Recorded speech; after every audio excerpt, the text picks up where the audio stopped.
So here I am in Nazareth with Jonathan Cook. Jonathan, great to see you again. Yeah, it's always a pleasure. Jonathan, I wanted to ask you a bit about this tricky issue of censorship in Britain, Yeah. in Israel. We are told in Canada that Israel has a free press, and I think in many ways it does. I mean, it does bring down prime ministers and so on and so forth. But I'm also dimly aware of the fact that there are some significant controls on the press, and I would like to, if you can briefly describe what those controls are, that would be helpful. Yeah, sure. Well, I think there are different kinds of spheres of control. One of them is that Israel licenses journalists here effectively through the government press office. So most of the journalists here have to get a permit from the government to operate, foreign correspondents, and that makes it difficult for them. The hardest thing is to be a freelance journalist here, because if you're not working for a major outlet like the New York Times, the LA Times, Boston Globe, whatever, you're probably not going to get a permit to stay here. You're not going to get a work permit, so you're going to have to leave. So most of the freelance journalists, in fact, haven't been able to stay here. They've left. Now, do you have a permit? I don't. I'm not registered with the government press office. Okay. But that's because I'm a citizen. So I can work here, and I'm working for foreign media. So I have. But if you're a foreigner here, you need to either be on a touristic license or a work permit. So the journalists who come here have to get a work permit, and to do that, they have to get a license from the government press office. So they're in a weaker position. So you do get dissident journalists like me, but we're usually citizens of the state. So you get a permit. Now, let's say for a foreign correspondent, for example, one lever then is yanking the permit. Yeah.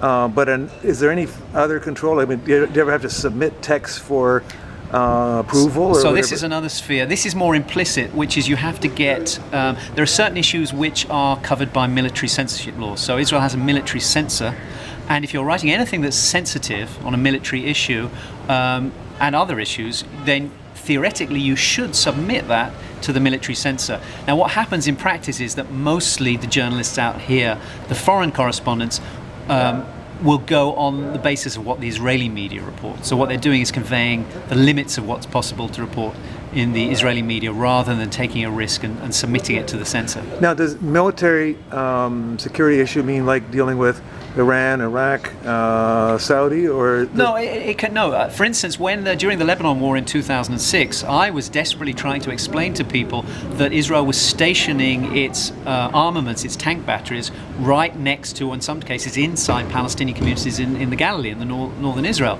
thereby making them military targets for Hezbollah retaliation. But the reversal of using the child shields. Exactly. Yeah. Everybody was criticizing Hezbollah for doing this kind of stuff, right. But actually Israel was doing it. And I was trying to talk about this, but I couldn't be specific because I couldn't note anywhere that it was going on, even though there were lots of examples, because to have done so would have been to have violated the military censorship. Now, what about things like the current demonstrations that are going on in Gaza, or is that considered military? Would that be under censorship, or would that... I mean, it's difficult to know what exactly would be military censorship laws would be covered by that. Most of the foreign correspondents, when they're covering these kinds of issues, when it comes to these military sensitive issues, they've taken their lead from the Israeli media. Very few of them want to get involved with the military censor. They know if it's in the Israeli media, then it's safe. Mm-hmm. So actually, most of them just self-censor in this way. They don't actually go and try and push the envelope on the coverage. Another aspect of the problem, which we haven't talked about though, and this is, I think, maybe possibly the most significant, is the pressure that doesn't come so much from Israel, but comes from lobby groups outside Israel.